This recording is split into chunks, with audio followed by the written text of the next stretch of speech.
17वीं सदी का फ्रांस। उस समय राजा लुईस का शासन था।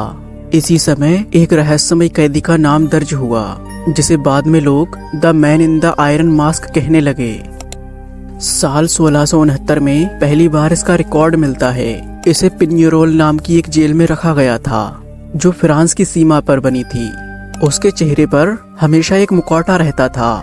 शुरू में लोगों को लगा कि वो एक मखमली मुखौटा है, लेकिन बाद में उसकी पहचान लोहे के मुखौटे से जोड़ी गई। जेल के जेलर्स को सख्त आदेश था कि उसका चेहरा किसी को भी ना दिखाया जाए। लेकिन अब सवाल ये उठता है कि आखिर ये रहस्यमय कैदी कौन था और इसे किस जुर्म में कैद किया गया था। तो दरअसल उसके अपराध का कोई भी ऐसा रिकॉर्ड नहीं मिला, लेकिन कुछ दस्तावेजों में दर्ज है कि वो कोई खास कैदी था जिसे राजा के आदेश पर रखा गया था। साल 1670 में उसे अलग अलग जेलों में रखा गया, लेकिन जिस जेल में भी उसे रखा जाता उसका चेहरा हमेशा छुपाया जाता था और उसको लेकर कोई भी जानकारी बाहर नहीं बताई जाती थी। सबसे दुर्लभ बात यह है कि उसे अच्छा खाना दिया जाता, अच्छे कपड़े पहनने के लिए दिए जाते, लेकिन उसे हमेशा अकेला रखा जाता था। साल 1680 के दशक में उसका रहस्य और भी गहराता गया। उसे स्पेशल फैसिलिटी दी जाती थी, लेकिन किसी से भी मिलने की इजाजत नहीं थी। गार्ड कहते हैं कि वो एक बहुत पढ़ा लिखा इंसान था जो शांत रहता और उसकी पहचान को हमेशा छुपाया जाता था। फिर साल 1698 में उसे पेरिस की मशहूर जेल बास्तील जेल में लाया गया और यहीं पर उसने अपना सबसे लंबा वक्त गुजारा। यहाँ पर जेलर्स और गार्ड्स का बिहेवियर बहुत रिस्पेक्टेबल था, जैसे वो कोई बड़ा आदमी हो। लेकिन किसी को भी नहीं मालूम था कि आखिर ये आदमी कौन है। फिर आता है साल 1703 जब उसकी मौत हो गई। आधारिक रिपोर्ट में ये लिखा गया कि मार्चियोली नाम का कैदी मारा गया। उसको दफन भी बहुत सीक्रेट तरीके से किया गया और उसके सारे सामान को जला दिया गया। मतलब कि जितना रहस्यमय वो था उतनी ही रहस्यमय तरीके से उसकी मौत हुई। इतिहासकारों ने बाद में कई बातें लिखी, जैसे वोल्टेयर ने लिखा कि वो राजा लुईस का भाई था, लेकिन इसका कोई ठोस सबूत नहीं मिला। उसकी कहानी ने बाद में अलेक्जेंडर डुम्स के novel the man with the iron mask को जन्म दिया और उसको इतिहास के पन्नों में हमेशा के लिए एक रहस्यमय शख्स बना दिया। दोस्तों, इस वीडियो में आप इतिहास के कुछ ऐसे रहस्यमय लोग जानोगे जो आपको हैरान करने में कामयाब रहेंगे। तो वीडियो को आखिर तक जरूर देखें और चैनल को सब्सक्राइब करके बेल आइकन जरूर दबा दें ताकि इस रहस्यमय दुनिया का सफर आपके साथ जुड़ा रहे। नंबर 2, साल 1971 नवंबर का महीना था।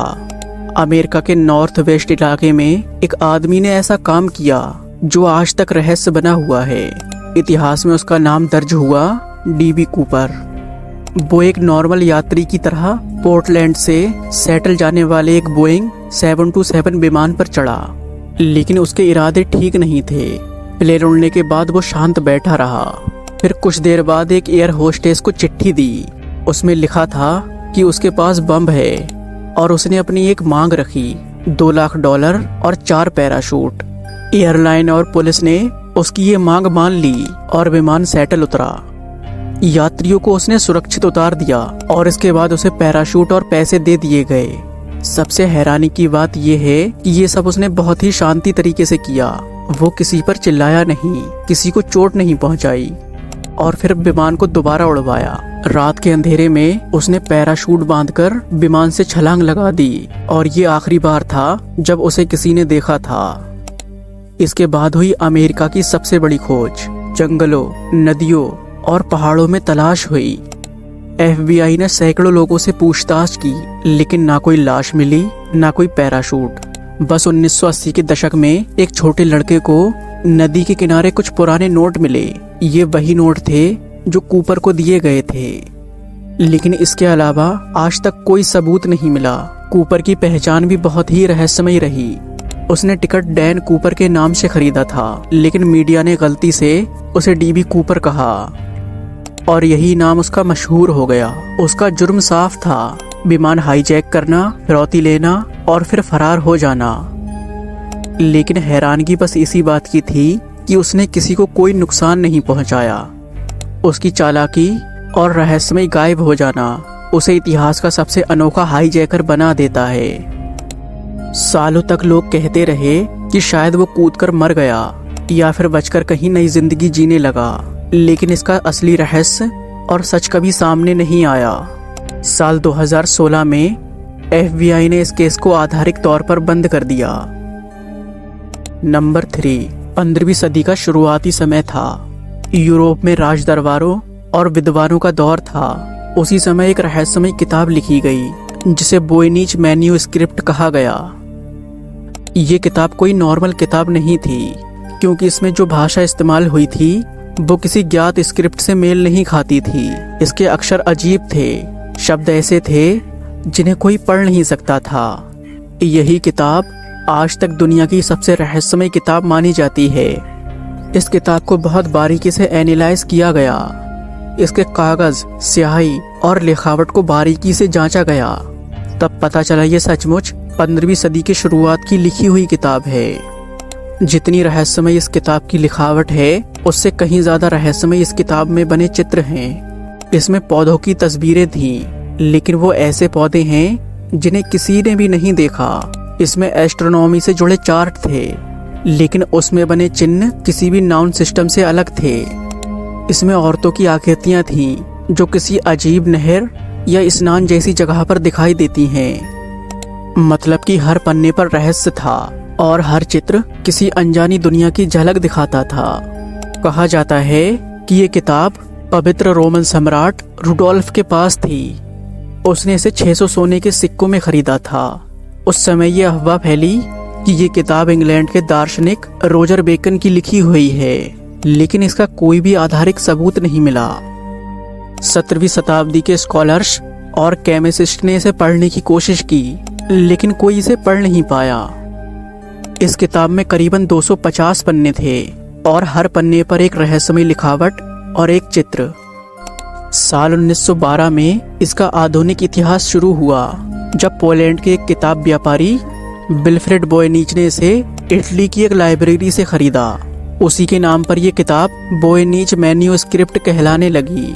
रेयर बात यह है कि वोयनिच ने इस किताब को दुनिया के सामने पेश किया और चुनौती दी कि इसे पढ़कर दिखाओ। 20वीं सदी में कोड तोड़ने वाले एक्सपर्ट ने इसे समझने की कोशिश की, लेकिन कोई भी सफल नहीं हुआ। 21वीं सदी में कंप्यूटर और आर्टिफिशियल इंटेलिजेंस ने इसे भी पढ़ने की कोशिश की, लेकिन उनसे ये पता चला कि ये भाषा बहुत ही रहस्यमय है और ये कोई बेतुकी भाषा नहीं है। मतलब कि ये कोई मजाक या धोखे में नहीं लिखी गई है, बल्कि इसे बहुत ही गंभीरता से लिखा गया है। लेकिन इसका असली मतलब क्या है, ये किसी को नहीं मालूम। इस किताब के लेखक की पहचान भी बहुत ही रहस्यमय है। आज भी ये किताब अमेरिका की बीनेक रेयर लाइब्रेरी में रखी हुई है। नंबर 4, साल 1828 का मई महीना था। जर्मनी के न्यूरनबर्ग के शहर की गलियों में अचानक एक टीनेजर लड़का दिखाई दिया। उसकी चाल अजीब थी, उसे बोलना नहीं आता था। वो बस एक सेंटेंस दोहराता रहा, मैं घुड़सवार बनना चाहता हूँ। उसके हाथ में एक चिट्ठी थी जिस पर लिखा हुआ था कि उसे बचपन से कैद में रखा गया है। शहर के लोग हैरान थे कि वो लड़का कहाँ से आया है और उसकी कहानी क्या है। लोगों ने उसे नाम दिया कास्पर हाउजर। कास्पर ने बताया कि उसे बचपन से अंधेरे कमरे में रखा गया। उसने कहा कि उसे जीवन भर सिर्फ पानी और रोटी दी जाती थी। उसने कभी डेलाइट नहीं देखी। इंसानों से उसका पहली बार सामना तभी हुआ जब उसे बाहर छोड़ा गया। उसकी हालत देखकर लोग उसे यूरोप का रहस्यमय बच्चा कहने लगे। साल 1828 से साल 1830 तक न्यूरनबर्ग में उसका जीवन बहुत ही रहस्यमय बना रहा। लोग उसे देखने आते और उससे अजीबोगरीब सवाल करते। धीरे धीरे उसने बोलना और लिखना सीखा, लेकिन उसका बिहेवियर हमेशा से ही बहुत ही अजीब रहा। साल 1831 से साल 1833 के बीच उस पर बहुत बार हमले हुए। किसी ने उसे चाकू से मारने की कोशिश की, लेकिन वो घायल होकर बच गया। उसने कहा कि ये लोग उसकी असली पहचान छुपाना चाहते हैं। इतिहास में दर्ज है कि वो शायद किसी शाही परिवार का वंशज था जिसे मारने की कोशिश की जाती है। फिर आता है 14 दिसंबर साल 1833 का दिन, जो उसकी जिंदगी का आखिरी दिन था। जर्मनी के अंसबाख शहर के एक पार्क में उसकी चाकू से हत्या कर दी गई। कुछ दिनों तक उसका इलाज चला और बाद में उसकी मौत हो गई। उसकी मौत के बाद भी उसका रहस्य कभी सुलझ नहीं पाया। कुछ लोग मानते हैं कि वो बार्डेन के ग्रेट डेक्यू का खोया हुआ बेटा था, लेकिन बाद में ये थोड़ी कमजोर साबित हुई। कास्पर हाउजर की पहचान और उसका रहस्य आज भी इतिहास की गहराइयों में कहीं दफन है। नंबर 5, भारत की आध्यात्मिक परंपराओं में एक ऐसा नाम दर्ज है जो रहस्य और श्रद्धा का प्रतीक माना जाता है। महाअवतार बाबा जी। उनकी असली जन्मतिथि और स्थान किसी को भी नहीं मालूम। योग परंपराओं में माना जाता है कि वो सदियों से जीवित हैं और उनका स्वरूप हमेशा युवा दिखता है, मतलब कि उन पर उम्र का कोई फर्क नहीं पड़ता। कहा जाता है कि वो हिमालय की गुफाओं में रहते हैं और वहीं साधना करते हैं। वहाँ उनका ध्यान और तप हमेशा चलता है। उन्होंने कई महान योगियों को क्रिया योग की शिक्षा दी। लोग बताते हैं कि उनका मार्गदर्शन अक्सर शारीरिक रूप से नहीं होता, बल्कि सूक्ष्म आध्यात्मिक उपस्थिति से मिलता है। लेकिन 19वीं सदी के कई योगियों ने यह दावा किया कि उन्होंने बाबा जी से सीधे मिलकर क्रिया सीखी है। कहा जाता है कि साल 1861 में जब लाहिरी महाशय ने बाबा जी से मुलाकात की, तब बाबा जी ने उन्हें क्रिया योग का ज्ञान दिया और कहा कि दुनिया में जाकर इसे फैलाओ। 20वीं सदी में परमहंस योगानंद ने भी अपनी किताब योगी की आत्मकथा में बाबा जी को मेंशन किया। बाबा जी का रहस्य और पहचान आज भी कायम है। ना तो उनका कोई जन्म रिकॉर्ड है और ना ही कोई मृत्यु रिकॉर्ड। योग परंपरा उन्हें मृत्युहीन गुरु कहती है, मतलब कि जिनका शरीर दिव्य ऊर्जा से बना हो। कुछ इतिहासकार मानते हैं कि बाबा जी सिर्फ एक प्रतीक हैं, लेकिन योग परंपरा उन्हें वास्तविक मानती है।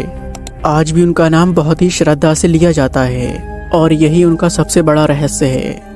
दोस्तों, उम्मीद है आपको ये वीडियो जरूर पसंद आई होगी। अगर वीडियो अच्छी लगी हो तो वीडियो को एक लाइक जरूर से कर दें और एक कमेंट करके चैनल को सब्सक्राइब कर दें, ताकि इस रहस्यमय दुनिया का सफर आपके साथ जुड़ा रहे। मिलते हैं अगली वीडियो में।